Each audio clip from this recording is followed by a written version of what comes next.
میں نے ابھی لاسٹ میں یوٹیوب پہ ایک ویڈیو پوسٹ کیا تھا باغ فدق کے حوالے سے، اس میں کلام کرتے ہوئے میں نے یوں کہا ہے کہ اس کو جو ہے پیارے آقا صلی اللہ علیہ وسلم کے بعد جناب صدیق اکبر، فاروق اعظم، اسی طرح کی سے اور آگے بتاتے بتاتے میں نے یہ کہا کہ مروانیوں کے قبضے کے بعد جب اسے واپس حضرت عمر ابن عبدالعزیز کے حوالے اسے تک جب یہ پہنچا تو آپ نے اسے واپس اس وقت کے بنی فاطمہ کے جو لوگ تھے ان کے حوالے کر دیا۔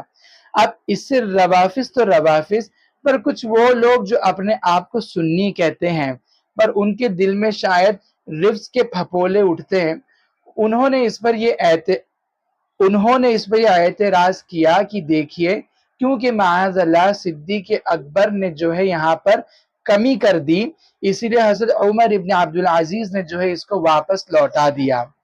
اگر بات یہ ہے، اگر یہ اعتراض ہے تو یہ اعتراض صرف انہی پر یعنی صدیق اکبر پر ہی نہیں، یہ مولا علی پر بھی آتا ہے، کیونکہ آپ یہ کہہ رہے ہو کہ دیکھیے صدیق اکبر سے غلطی ہوئی اسی لیے ابن عبدالعزیز نے اسے لوٹا کر کے صحیح کیا، تو مولا علی کے پاس جب یہ آیا تو انہوں نے کیوں نہیں لوٹایا؟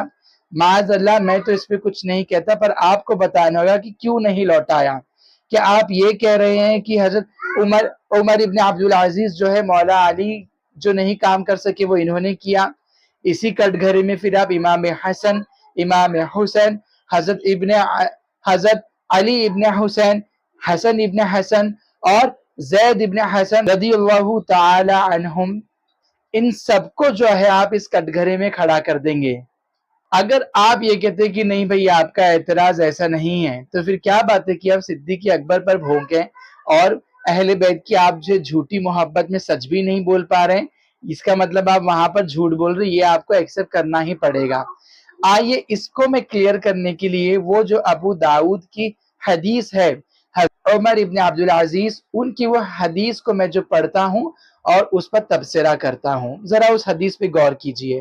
دیکھیے حدیث میں کیا ہے، حضرت مغیرہ رضی اللہ تعالیٰ عنہ سے روایت ہے کہ حضرت عمر ابن عبدالعزیز کی خلافت کا جب زمانہ آیا تو انہوں نے بنی مروان کو جمع کیا اور ان سے فرمایا کہ فدق رسول اللہ صلی اللہ علیہ وسلم کے پاس تھا، جس کی آمدنی سے وہ اپنے اہل و عیال پر خرچ کرتے تھے اور بنی ہاشم کے بچوں کو پہنچاتے تھے، اور اس سے مجرد مرد و عورت کا نکاح بھی کرتے تھے۔ باغ فدق جو ہے وہ اس ہی کام کے لیے یوز ہوتا تھا جو ابھی اس حدیث میں بھی ذکر ہے کہ پیارے آقا صلی اللہ علیہ وسلم اس سے کیا کرتے تھے۔ پر مروان نے بعد میں چل کے یہ جو ایک در اصل گورنمنٹ پراپرٹی ہونی چاہیے تھی، اس نے اس کو اپنی پرائیویٹ پراپرٹی کر دیا تھا، اسی لیے حضرت عمر ابن عبدالعزیز نے مروانیوں کو جمع کیا اور یہ بات کہی کہ پیارے آقا اس سے کیا کرتے تھے۔ اب آگے کی بات کو بھی ذرا غور سے سنیے۔ ایک مرتبہ حضرت فاطمہ رضی اللہ تعالی عنہا نے حضور صلی اللہ علیہ وسلم سے سوال کیا کہ فدق انہی کے لیے مقرر کر دیں، تو حضور نے انکار کر دیا۔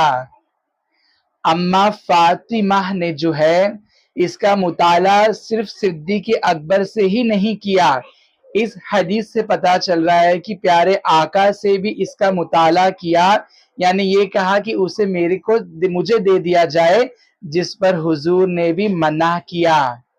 غور کیجئے، صرف صدیق اکبر پہ بھونکنے والوں ذرا اس کو غور سے سنو۔ تو ایسے ہی آپ کی زندگی بھر رہا یہاں تک کہ آپ کی وفات ہو گئی۔ پھر جب صدیق اکبر خلیفہ ہوئے تو انہوں نے فدق میں ویسا ہی کیا کہ حضور نے کیا تھا، یہاں تک کہ وہ بھی پردہ فرما گئے۔ جب حضرت عمر خلیفہ ہوئے تو انہوں نے ویسا ہی کیا جیسے حضور علیہ السلام صدیق اکبر نے کیا تھا، یہاں تک کہ وہ بھی پردہ فرما گئے۔ پھر مروان نے فدق کو اپنی جاگیر میں لے لیا، یہاں تک کہ وہ عمر ابن عبدالعزیز کی جاگیر میں آیا۔ پس میں نے دیکھا کہ جس چیز کو حضور نے اپنی بیٹی فاطمہ کو نہیں دیا، اس پر میرا حق کیسے ہو سکتا ہے؟ اب اسے غور سے اپنے کان صاف کر کے سنیے گا۔ لہذا میں آپ لوگوں کو گواہ بناتا ہوں کہ میں نے فدق کو اسی دستور پر واپس کر دیا جس دستور پر کہ وہ پہلے تھا، یعنی حضور صلی اللہ علیہ وسلم صدیق اکبر فاروق اعظم کے زمانے میں تھا رضی اللہ تعالی عنہم۔ یہاں پر میری باتوں سے جس نے یہ مطلب نکالا یا جہالت کی بنیاد پر جو یہ سمجھتے ہیں کہ انہوں نے سیدوں کو واپس دے کر کے ان کے حوالے کر دیا، تو اس کا مطلب یہ نہیں ہے کہ اب یہ ان کی پراپرٹی ہے۔ اپنی بات کو عمر ابن عبدالعزیز رضی اللہ تعالی عنہ خود بتا رہے اسی دستور پر۔ کس دستور پر؟ جس پر حضور نے اس کو رکھا تھا۔ کس لیے رکھا تھا؟ آپ اس میں اپنی ازواج مطہرات، اہل بیت اطہار، بنی ہاشم، ضرورت مند مسلمانوں اور بادشاہوں کے سفیروں پر خرچ کرتے تھے۔ پھر جیسے انہوں نے بھی ذکر کیا کہ اس سے کچھ لوگوں کے نکاح بھی کیا کرتے تھے۔ اس دستور پر ہی صدیق اکبر نے اسے رکھتے ہوئے اماں فاطمہ کو نہیں دیا، جس طرح حضور علیہ السلام نے بھی نہیں دیا۔ اسی دستور کو فاروق اعظم نے بھی قائم رکھا۔ بعد میں جب مروان نے اس کو اپنے پراپرٹی سمجھ کر کے استعمال کرنا چاہا، عمر ابن عبدالعزیز نے جو ہے اسی دستور کو قائم رکھنے، یعنی اس کو گورنمنٹ پراپرٹی ہی رکھے اور لوگوں کی خدمات کے لیے اسے رکھے، نہ کہ کسی کی پرائیویٹ پراپرٹی بنا جائے، اسی لیے اس کو واپس اس کے حوالے کر دیا گیا۔ اب وہ اعتراض کرنے والے کہ صدیق اکبر نے نہیں دیا، حضور کے بارے میں بھی کیا آپ یہی باتیں کریں گے؟ معاذ اللہ۔